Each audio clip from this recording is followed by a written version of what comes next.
Baiklah, Assalamualaikum warahmatullahi wabarakatuh. Waalaikumsalam warahmatullahi wabarakatuh. Gimana kabarnya, Nak? Sehat? Alhamdulillah. Alhamdulillah. Sebelumnya Ibu mohon maaf karena perkuliahan kita hari ini Ibu alihkan ke online ya, karena Ibu memang benar-benar lagi kurang sehat. Tapi tidak terlepas dari itu, Ibu berharap perkuliahan kita bisa tetap berjalan dengan lancar ya. Ini perkuliahan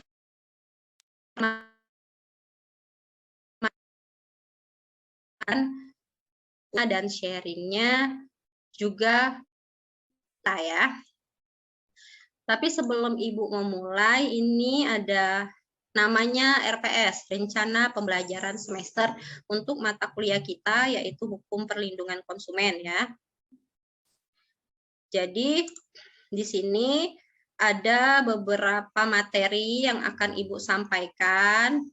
Salah satunya yaitu pengertian dan landasan hukum perlindungan konsumen, azas dan tujuan dari hukum perlindungan konsumen, bagaimana hak dan kewajiban pelaku usaha, konsumen, produsen ya.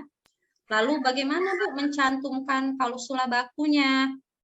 Dan yang sampai terakhir nanti itu pembahasan tentang penyelesaian sengketa perlindungan konsumen apabila nanti dalam setiap kegiatan usaha yang dilakukan antara produsen dan konsumen itu terjadi permasalahan sehingga salah satu pihak meminta untuk mengganti kerugian. Itu semua ada di RPS ini ya.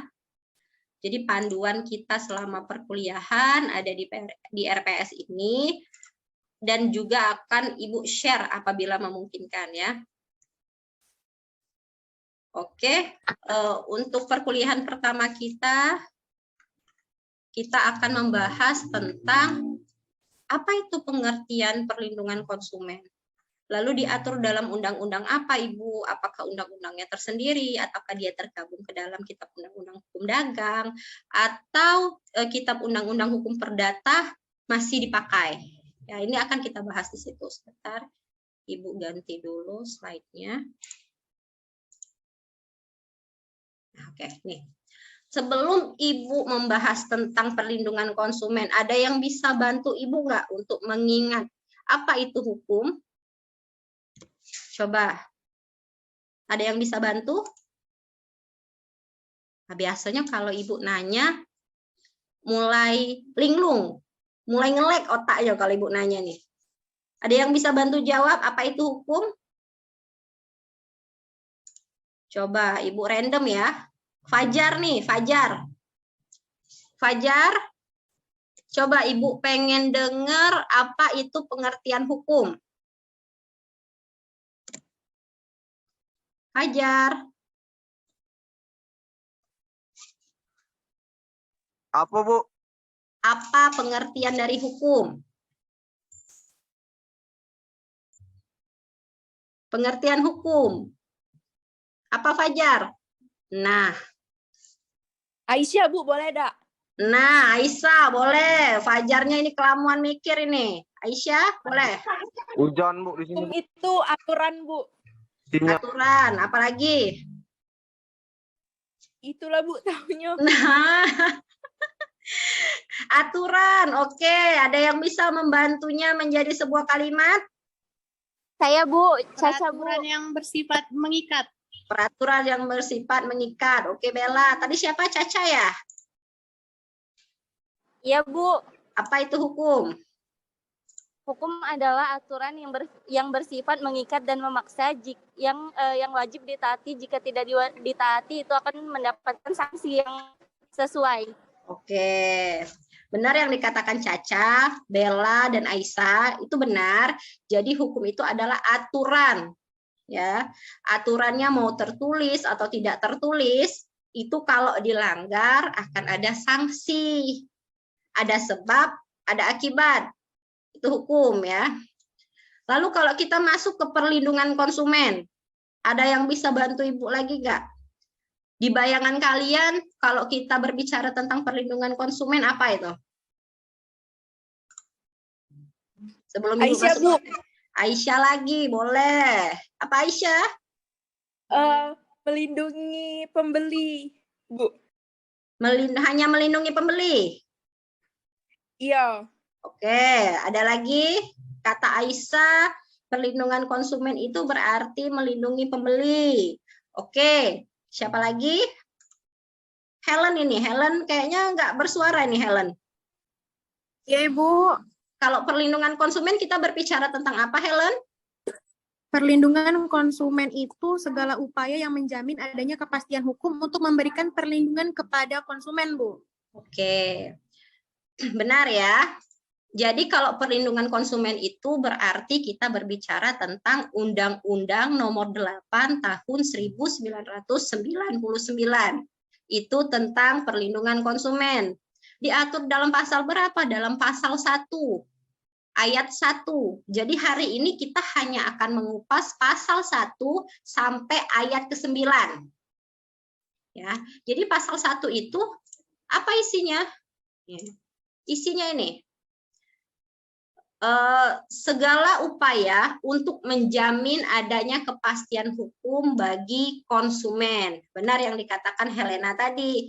Kenapa? Karena kalimat segala upaya itu adalah benteng untuk menghalangi kesewenang-wenangan dari para pelaku usaha.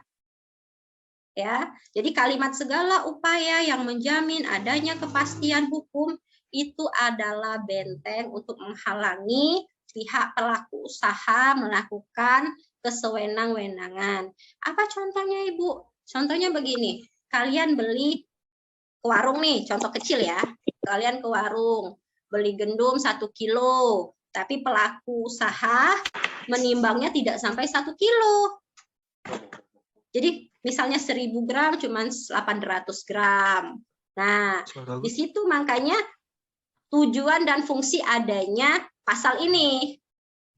Begitu ya. Lalu dalam perlindungan konsumen ini di pasal 1 ayat 2-nya. Nah, baru kita masuk ke sini. Pengertian konsumen. Jadi konsumen itu berasal dari bahasa Inggris, consumer, terminologinya konsumen itu pada dasarnya secara harfiah merujuk kepada perilaku manusia yang memerlukan, membelanjakan, menggunakan atau memakai suatu barang ya, untuk apa? Untuk kebutuhannya. Jadi misalnya yang berkeluarga untuk kebutuhan keluarga ya, diri sendiri itu. Coba Ibu mau dengar dari tadi yang berbicara Helena, Caca, Aisyah, Muhammad Bobi. Bisa bantu Ibu apa itu konsumen? Kalau menurut pasal 1 ayat 2 Undang-Undang Nomor 8 Tahun 1999.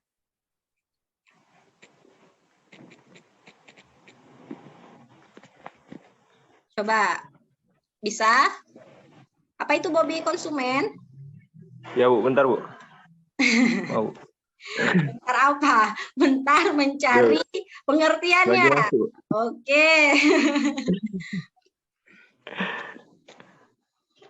Bu, saya Bu. Siapa tadi?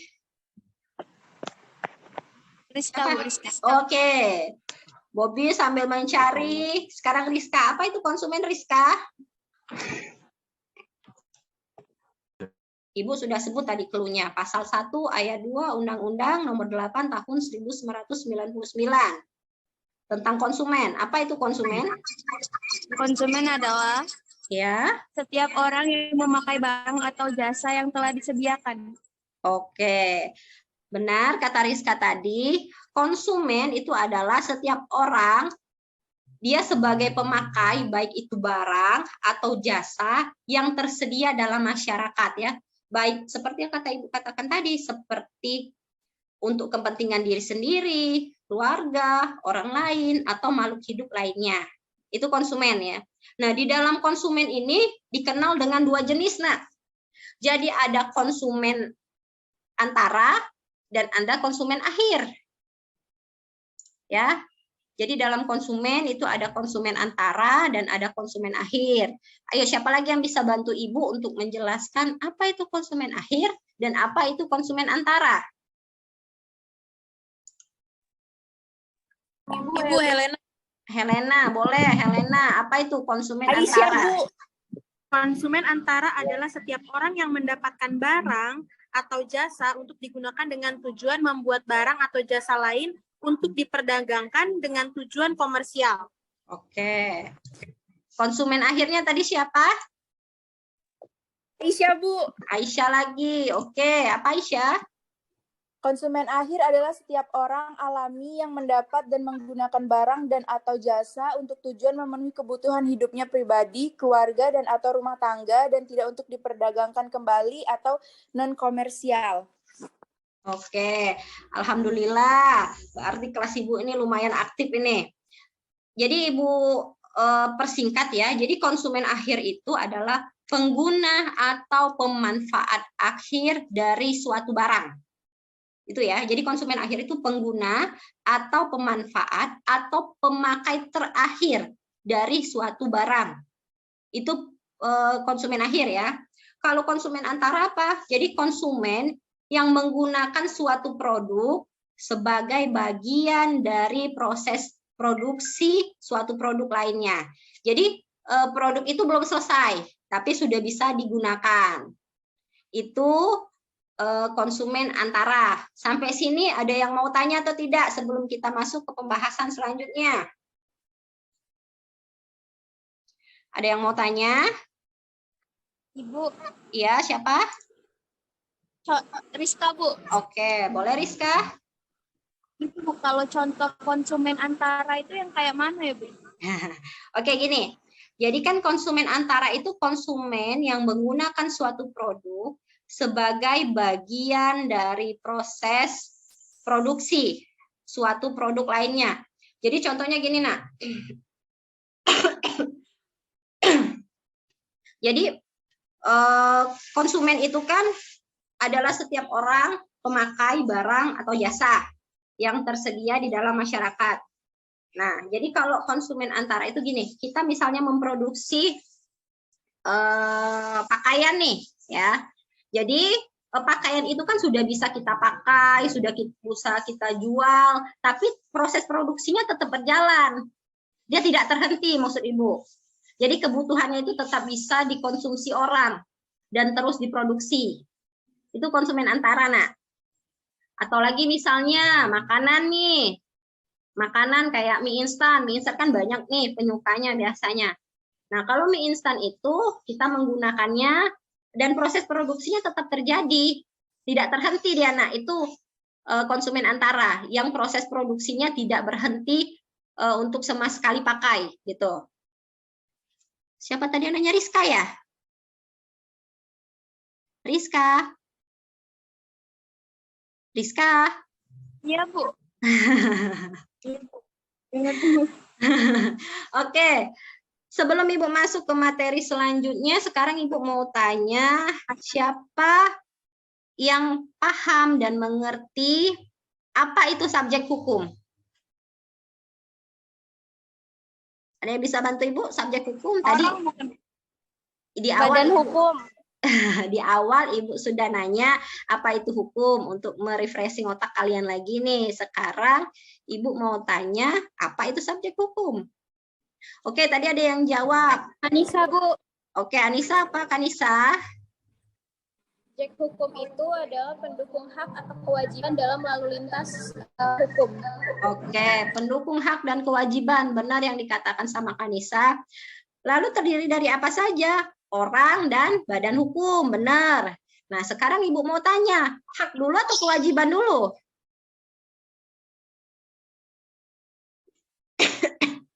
Kewajiban. Kewajiban dulu. Kewajiban itu sifatnya apa? Mengikat dan memaksa. Memaksa. Kalau hak? Kalau hak apa? Kalau kewajiban mengikat dan memaksa, benar. Karena keharusan untuk kita Kewajiban. melakukan. Iya, kalau hak apa?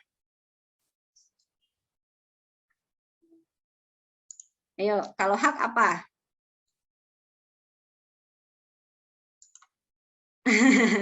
Bingung nih, diem nih. Sekarang Ibu tanya, apa? Siapa tadi? Siapa tadi? Hak apa hak? Dalam hukum hak itu apa? Bersifat universal. Bersifat universal. Lalu ada lagi? Bu. Yang berarti hak itu dimiliki oleh setiap manusia tanpa memandang siapa mereka dan dari mana mereka berasal. Oke, benar. Sekarang timbul lagi nih pertanyaan. Kalau kewajiban telah dilaksanakan, boleh tidak hak itu tidak diambil? Ada yang bisa bantu? Oke, Ibu kasih contoh nih. Misalnya, Ibu kerja nih.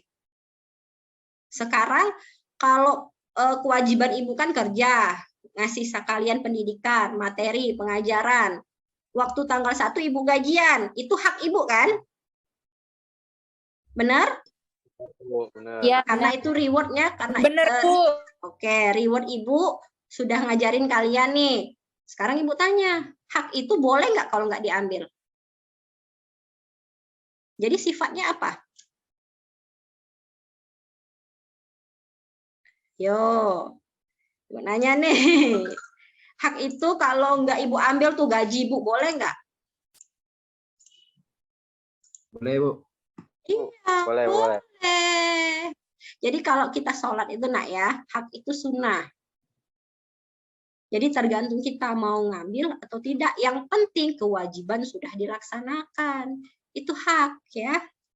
Nih, ini tadi tentang perlindungan konsumen sudah kita bahas. Segala upaya yang menjamin adanya kepastian hukum bertujuan untuk melindungi hak-hak konsumen ya. Di sini perlindungan konsumen itu memberikan harapan agar pelaku usaha tidak lagi bersikap sewenang-wenang atau merugikan konsumen. Sudah kita bahas tadi. Nih. Ya, ini pengertiannya hukum perlindungan konsumen. Nanti slide-nya akan Ibu bagikan, yang akan Ibu share di akhir perkuliahan. Keseluruhan azas-azas dan kaidah-kaidah hukum yang mengatur dan melindungi konsumen dalam hubungan dan masalahnya dengan para penyedia barang atau jasa konsumen. Nah, di sini kenapa perlindungan konsumen dibutuhkan? Karena akan terjadi kondisi para pihak itu mengadakan hubungan hukum dan terjadi masalah. Nah, di sini hukum perlindungan konsumen mulai berlaku. Apa tujuan kita mempelajari perlindungan konsumen ini? Azasnya dulu. Azas perlindungan konsumen itu ada azas manfaat, ada azas keadilan, ada azas keseimbangan, keamanan dan keselamatan konsumen, serta azas kepastian hukum. Ini yang ada di dalam perlindungan konsumen ya. Azas manfaat. Ia mengamanatkan bahwa segala upaya dalam penyelenggaraan perlindungan konsumen harus memberikan manfaat sebesar-besarnya bagi konsumen dan pelaku usaha secara keseluruhan. Jadi di sini manfaatnya bukan berdampak pada konsumen saja, nah, tapi pelaku usahanya juga. Konsumen menerima barang sesuai keinginan, dia puas. Pelaku usaha menerima pembayaran. Itu. Lalu keadilan, partisipasi seluruh rakyat dapat diwujudkan secara maksimal dan memberikan kesempatan kepada konsumen dan pelaku usaha untuk memperoleh haknya dan melaksanakan kewajibannya secara adil.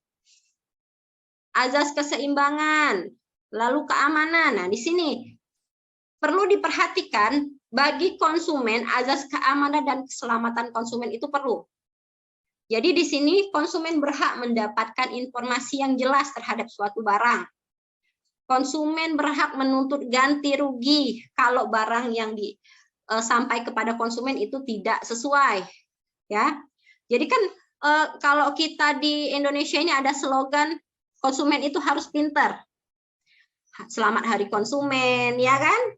Nah, di sini bukan hanya produsen, jadi konsumen juga harus cerdas. Nah, kita kalau membeli barang nih dari berbagai platform, Shopee, Lazada, Tokopedia, terkadang orang Indonesia itu males sekali baca deskripsi. Ya nggak? Benar nggak kata Ibu? Hanya orang-orang tertentu, karena kita itu sudah terbiasa melihat barang. Oh bagus ini digambar, tapi dia tidak melihat deskripsinya. Deskripsi kalau di Shopee itu di platformnya ya, barang ini bentuknya apa, terbuat dari apa, bahannya apa. Dan biasanya lagi para platform itu nanti akan dibuat tidak menerima retur. Barang yang dibuka tanpa video tidak dapat dikembalikan. Nah, di sini tinggal kita yang berperan. Bagaimana kepada konsumen kita harus menjadi konsumen yang cerdas. Di situ ya. Tadi kalau kita berbicara tentang konsumen, Ibu akan bergeser sedikit ke pelaku usaha. Siapa yang bisa bantu Ibu? Apa itu pelaku usaha? Ayo, pasal 1 ayat 3.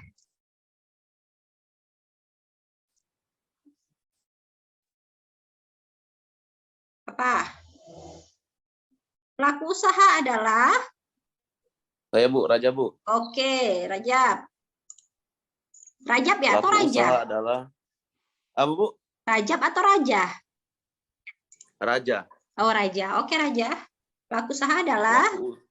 Setiap orang, perseorangan atau badan usaha, baik yang berbentuk badan hukum maupun bukan badan hukum yang didirikan dan berkedudukan atau melakukan kegiatan dalam wilayah hukum negara Republik Indonesia, baik sendiri maupun bersama-sama melalui perjanjian. Melalui perjanjian menyelenggarakan kegiatan usaha. Ya, dalam berbagai bidang ekonomi. Di sini pelaku usaha dalam pengertian yang Raja sebutkan tadi ya, setiap orang, perseorangan atau badan usaha, baik dia berbadan hukum atau tidak berbadan hukum, ya dia yang didirikan dan berkedudukan di wilayah negara Republik Indonesia. Ingat ya, ini hanya berlaku di negara wilayah Republik Indonesia, tidak berlaku di luar negeri. Karena rules-nya berbeda, Nak. Undang-undang kita tidak bisa kita pakai di luar. Begitu juga sebaliknya ya. Pelaku usaha yang termasuk dalam pengertian ini bisa perusahaan, bisa korporasi, bisa BUMN, koperasi, importir, pedagang distributor, ataupun diri sendiri yang memang punya usaha. Di situ. Jadi pelaku usaha yang dimaksudkan dalam undang-undang ini sama dengan cakupan produsen sebenarnya yang ada di Belanda, Nak. Karena produsen itu dapat berupa perseorangan atau badan hukum. Di Belanda juga sama. Itu. Nah, Undang-Undang Perlindungan Konsumen itu membatasi orang atau perseorangan atau badan usaha, baik yang berbentuk badan hukum maupun tidak berbadan hukum, dan didirikan di wilayah negara Republik Indonesia. Itu dibatasi. Jadi lingkup Undang-Undang Perlindungan Konsumen itu hanya untuk negara Indonesia saja ya. Nah, lalu kalau pelaku usaha yang meliputi berbagai bentuk atau jenis usahanya yang ada di dalam Undang-Undang Perlindungan Konsumen itu ya, sebaiknya ditentukan urutan-urutan yang seharusnya digugat oleh konsumen. Kalau pelaku usaha itu merugikan pelaku usaha. Jadi urutannya ini ya. Yang pertama itu konsumen bisa menggugat pelaku usaha kalau yang pertama pelaku usaha atau yang membuat produk tersebut jika berdomisili di dalam negeri dan domisilinya diketahui oleh konsumen yang dirugikan. Jadi konsumen kalau mau minta ganti rugi ke pelaku usaha tidak semerta-merta saya sudah terima barang, tapi barang itu tidak sesuai ekspektasi saya. Tidak bisa hanya dengan kata-kata itu, Nak. Lihat dulu di mana pelaku usaha itu tinggal. Kalau di dalam negeri, kalian tahu alamatnya, itu bisa digugat. Tapi kalau kalian tidak tahu alamatnya, orangnya yang mana, atau kantornya di mana, kalian tidak tahu, coba bagaimana kalian bisa mengirimkan gugatan kepada pelaku usaha. Lalu yang kedua, konsumen bisa menuntut kerugian dari pelaku usaha itu apabila produk yang merugikan konsumen tersebut, misalnya nih diproduksi dari luar. Kan kita biasanya kalau dari Shopee itu termasuk Ibu, belanja dari Cina nih misalnya, Ibu beli cash handphone. Nah, maka yang digugat itu importirnya, Nak ya. Bukan penjualnya dari luar negeri, tapi importirnya. Coba Ibu tanya, apa itu impor? Impor, ekspor nih. Coba mengingat lagi nih. Impor apa? Pelajaran SMA ini loh, Nak. Impor apa? Impor, ekspor. Impor apa? Ya. Impor barang impor yang itu masuk dari luar negeri. Ke dalam. Dari luar. Ya, Dari luar ke dalam. Coba kalimatnya disusun itu gimana? Dari luar ke dalam. Coba kalimatnya yang baik dan benar itu. Kalau impor itu Bu dari luar ke dalam, kalau ekspor dari dalam keluar. Oke. Iya, Bu. Coba kalimatnya gini ya, Nak. Berarti impor itu pengiriman barang dari luar ke dalam negeri, ekspor dari dalam, pengiriman barang dari dalam ke luar negeri. Kalau buat kalimat itu jangan setengah-setengah, nanti pemahaman orang berbeda-beda ya. Tuh. Jadi ingat, kalau produk yang kita ngerasa produk yang kita dapat itu dari luar negeri, yang digugat bukan penjualnya, tapi importirnya. Ya, yang memasukkan barang dari luar ke dalam itu, ke dalam negeri ya. Karena Undang-Undang Perlindungan Konsumen itu tidak mencakup pelaku usaha dari luar negeri. Itu perlu diingat. Jadi jangan salah tanggap ya. Yang terakhir, konsumen bisa menggugat produsen atau para pelaku usaha itu apabila produsen maupun importir dari suatu produk itu tidak diketahui. Maka yang digugat itu adalah penjual dari siapa konsumen membeli barang tersebut. Jadi ini misal, ada barang nih, produsen atau importir ya. Kita tidak tahu, kita cuma pesen bae, tidak tahu siapa, tapi kita jual lagi di Indonesia. Jadi kita pihak ketiga mungkin masuknya. Kita jual lagi. Nah, kita bisa digugat sama konsumen atas barang yang dikirimkan itu tidak sesuai atau tidak sama. Itu jadi hati-hati ya, kita jangan, kalau sekarang ini banyak yang jualan-jualan online itu harus hati-hati, harus dilihat dulu. Dia ngambil barang di mana, tahu atau tidak, barangnya bagus atau tidak, berkualitas atau tidak. Jadi runtutannya panjang, dia tidak bisa semerta-merta nyaplok sini, atau misalnya dilihat di sosial media, foto baju ini bagus, kalian ambil nih.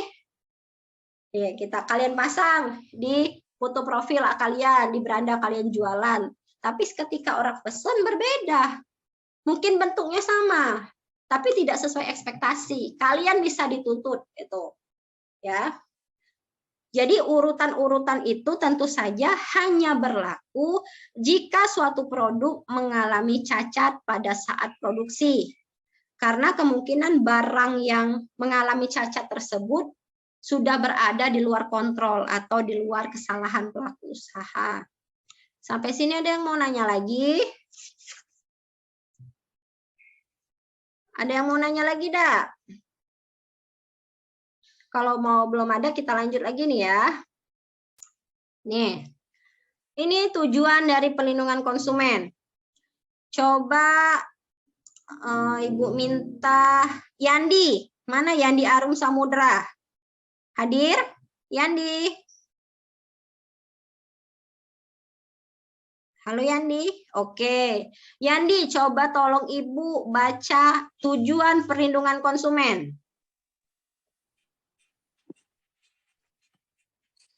Tujuan perlindungan konsumen. Ya. Yang pertama, meningkatkan kesadaran, kemampuan, kemandirian konsumen untuk melindungi diri. Ya. Kedua, mengangkat harkat martabat konsumen dengan cara menghindarkannya dari akses negatif pemakaian barang dan jasa. Ketiga, meningkatkan pemberdayaan konsumen dalam memilih, menentukan, dan menuntut hak-haknya sebagai konsumen.